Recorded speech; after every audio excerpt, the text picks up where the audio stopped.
I traveled over 7,000 kilometers to visit the forgotten tomb of Malik Amber, who came from Ethiopia, Africa in the 1600s and became king of Aurangabad in Maharashtra, India, and took several bus and train trips from Mumbai to Aurangabad, Aurangabad to Khuldabad. After that, it was Khuldabad back to Aurangabad, Aurangabad back to Mumbai, and Mumbai to Murad. From Murad, I took a boat to Janjira Fort. The reason why I took this very important trip, this very important journey, was due to a lot of your comments. So I decided to dig deeper, and the scattered information led me to these amazing places that you will see in this video. Throughout this video, I will be mentioning the word Habshi a few times. Habshi means people from Eastern Africa, Ethiopia, Sudan, Tanzania, Kenya. If you like the content of this channel, please do subscribe, share, and bring friends. To support the channel, you can join Patreon and become a member. You can buy me a coffee, or you can visit PayPal. Links in the description of each video.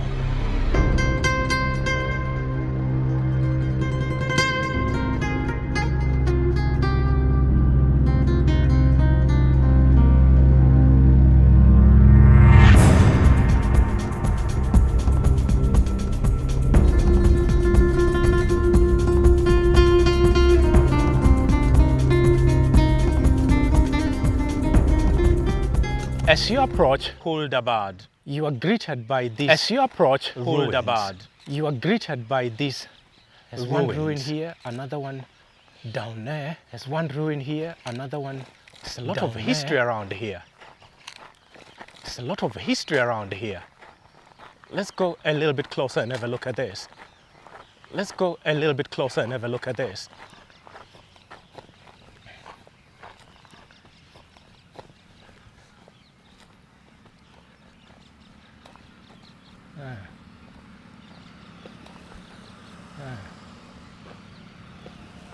Hello.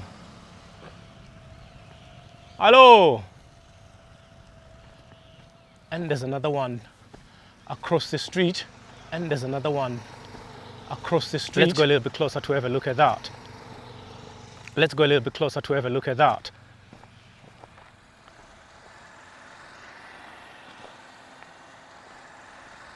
As you're going to have a look at that, then you're greeted. As you're going to have a look at that tree, then you're greeted. If you know the name of this tree, please leave a comment. If you know the name of this tree, please leave a comment. It's got beard. Look at this tree. And mustache everywhere. It's got beard and mustache everywhere. Look at this. Wow. It's just an amazing tree. This is just this is a beauty. This is just. Let me go under this tree. I hope there are no snakes. Let me go under this tree. I hope there are no snakes. For venomous snakes. Because India is known dangerous snakes for venomous snakes. Whoa, dangerous snakes. Look at this. Whoa, look at this. Let's look at this tree. Let's look at this tree.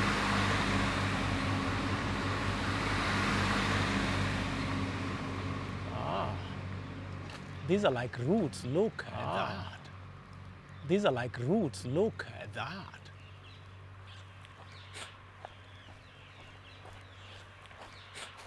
The only problem is the dirt. People throw rubbish and dirt everywhere. The only problem is the dirt in this country. Throw rubbish and dirt everywhere in this country. You have to wear very good boots to make sure you don't catch any disease or you end up being caught. To make sure you don't catch any disease or you end up being caught. Any part of this debris or any. I am just admiring this tree. I was over there. I came through that gate, past that tomb over there, and look at this one. Nature has a way of taking over. You can see the plants on top of the dome, right on top over there. And so many birds. If you're asking yourself, how did the plants ended up there? Well, it's pretty simple. Birds would have brought some seeds, or maybe birds pooped their seeds onto the top of that dome. That's why there are plants. I'm trying to search for the entrance to this amazing structure. The structure goes all the way around.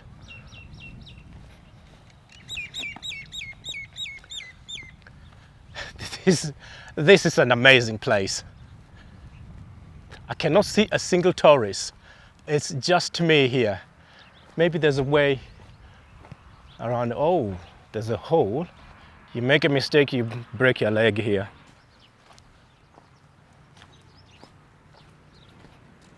It's not easy to enter that. You have to sort of climb this structure. There are no steps. And a stray dog right there. Look at that. Hello? What is this one here? What is this? Pardon? Not speaking English. Okay, in Hindi. This name? Zarbakshidullah. Oh, Zarbakshidullah. And that one? Mesmar. Mesmar. And? Panmalla. Panmala. Wow. Okay, there's so many. Thank you. 300 meters away from these three amazing historical structures lies the tomb of Malik Amber. I came here especially to show you the tomb of the African slave who became the king in India.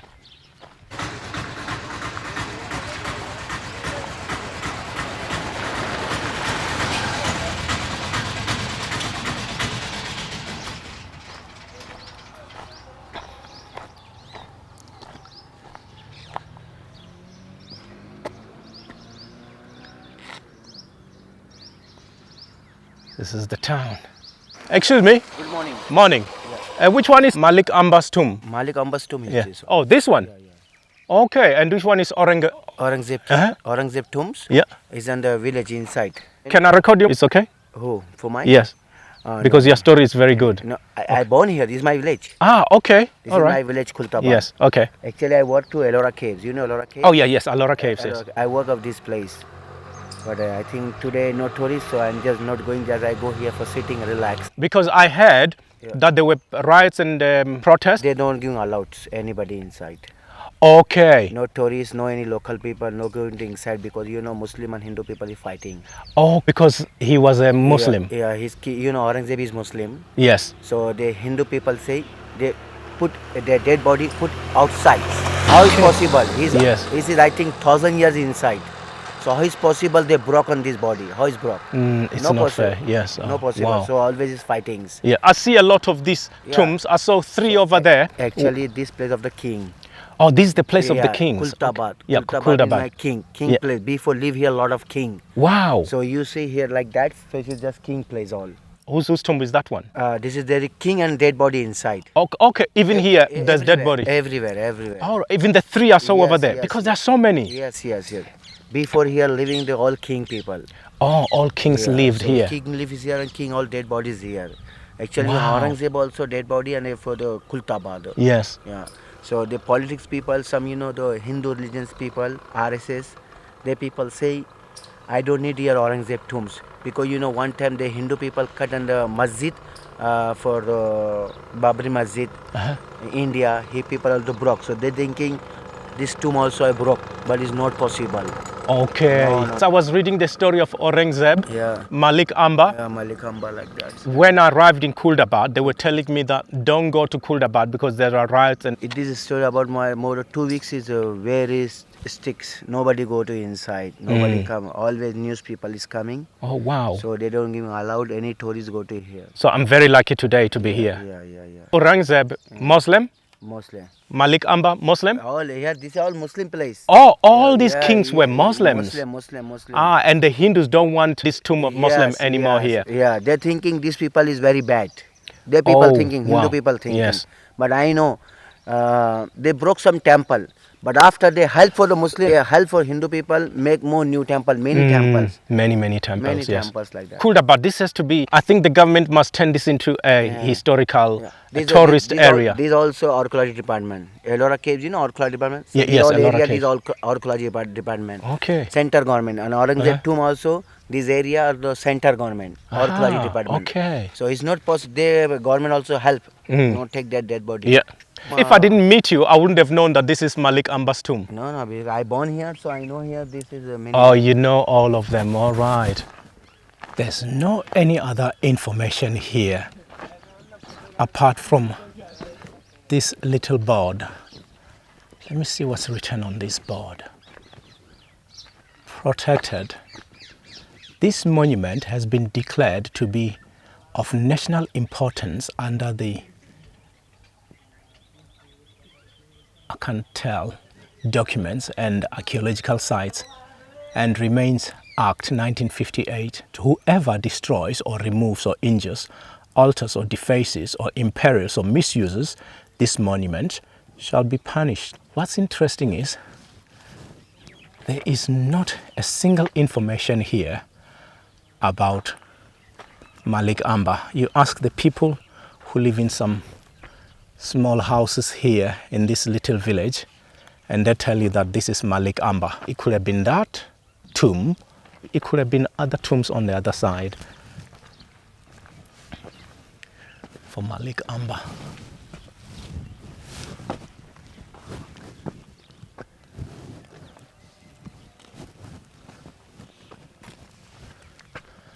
Look at the tomb. That's where Malik Amber is laid to rest.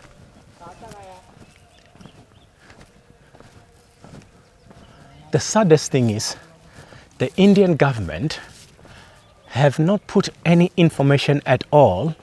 Malik Amber was famous for the Nahar or Nehar, the canal water supply system of the entire city of Khatki, now known as Aurangabad. This canal water system was built and completed within 15 months. Malik Amber was also credited for carrying out a revenue settlement of the Deccan. He continued to be loved and respected by the Siddis throughout Gujarat and Karnataka. History didn't treat African leaders or black leaders kindly. I'm looking at Malik tomb here, and you can see the structure, but there's no information. It's difficult to realize or to recognize that this tomb here lies one of the greatest leaders in India. Malik Amber built the impregnable, undefeated fort of Janjira in Murad. He built a large military and an amazing supply of water through the system of canals, subterranean aqueducts and reservoirs to address the water shortage. However, this water system was scaled up by the Mughals. He designed the city of Khatki, which is now called Aurangabad, and of late it has changed the name from Aurangabad to Chhatrapati Sambhajinagar. Malik Amber's tomb lies completely ignored. If you didn't know, or if nobody told you that this tomb is Malik Amber's tomb, you wouldn't know. It's a sad reality. Why does history forget about black people? This is Malik Amber's tomb. He is resting here. They do keep the place clean. There's a gentleman here who's looking after the place. I am finally here at Malik Amber's resting place. This here is the resting place for Malik Amber, an African man from Ethiopia who became king of Aurangabad, and he's laid to rest here. Malik Amber built this himself and left instructions that upon his death, he should be buried here. He must be buried here. And now he's resting here. But it's a pity that not many people know about this place.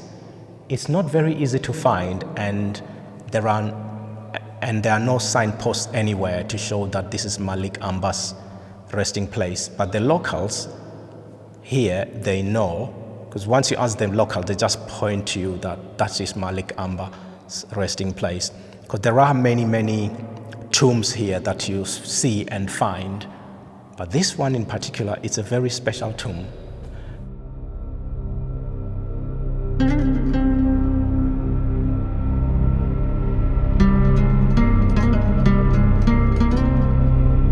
Malik Amber was a prime minister and a military general in the Ahmednagar Sultanate. He was born in the 1500s in Hara, Ethiopia, Africa. His birth name was Chapu. During the 1600s, when Chapu was only 12 years old, he was captured by Arabic slave traders. The young 12-year-old was taken to the Yemen and sold at a slave market. He was bought by a merchant named Mir Qasim, who took young Chapu to Baghdad. It was Mir Qasim, the slave owner, who gave young Chapu the name Amber. He also taught him how to read, to write, and to manage the finances for the master's business. Chapu, now known as Amber, spent a decade in Baghdad under the leadership of Mir Qasim, who later took him to India as he was looking for new business ventures. When young Chapu arrived in India, he was sold once more. His new master was the chief minister to the Sultan of Ahmednagar by the name of Chengiz Khan. Chengiz Khan was of African origin and was once a slave. Young Amber and Chengiz Khan had much in common. Chengiz Khan had earned his freedom and has risen through the ranks to command armies in the name of his lord, Mumtaz of the Nizam Shahi dynasty. Young Amber, or Chapu, learnt the upward social mobility was possible for anyone in the Deccan Plateau. And he wondered, even a slave can become something. Amber began his service as a soldier, and he soon caught the attention of Chengiz Khan because of his intelligence. Chengiz Khan began to groom Amber for higher office in the military. Unfortunately, Chengiz was executed by the Sultan due to jealousy. The Sultan feared Chengiz Khan's rising power and accused him of treason, and that's giving the reason for Chengiz Khan's execution. The death of Chengiz Khan meant that young Amber was then a free man. He was no longer a slave. He was appointed to serve in the Bijapur Sultanate, and there he met Karima, a fellow Habshi, who became his wife. When the Bijapur Sultan passed away, leaving an underage son as his heir, the responsibility of the monarch fell to the hands of the Queen Mother, Chand Bibi. By this time, Amber had risen up in the ranks and he had a large army in Bijapur. For his loyalty to the regent, the son of Chand Bibi bestowed upon him the name Malik, which in Arabic meant chieftain or king. However, Amber quit the chieftainship and the kingship, citing insufficient support, and he later joined Nizam Shahi army. Between 1607 to 1626, Malik Amber's tenure saw the strength of the Sultanate increase. He played a crucial role in the formation of a cavalry of about 7,000 strong, and by 1610, Malik Amber's army had grown to 50,000 soldiers, a mix of Habshis and the Deccans. And in the following years, Malik Amber will fight and defeat the Mughal Emperor Jahangir, who tried to invade the Deccan. When Malik Amber became prime minister, he changed the capital from Paranda to Juna and founded the new city of Katki, which was later changed to Aurangabad by the Emperor Aurangzeb. Malik Amber and his Siddi wife, Bibi Karima, had 2 sons and 2 daughters. The firstborn son was called Fateh Khan. When Malik Amber died, Fateh Khan became the leader and he changed the name of the city from Katki to Fatehpur, but he lost a battle to Aurangzeb. Aurangzeb changed the name of the city from Fatehpur to Aurangabad. Fateh Khan had a brother. His brother was called Chengiz Khan, named after the military leader Chengiz Khan, who looked after Malik Amber.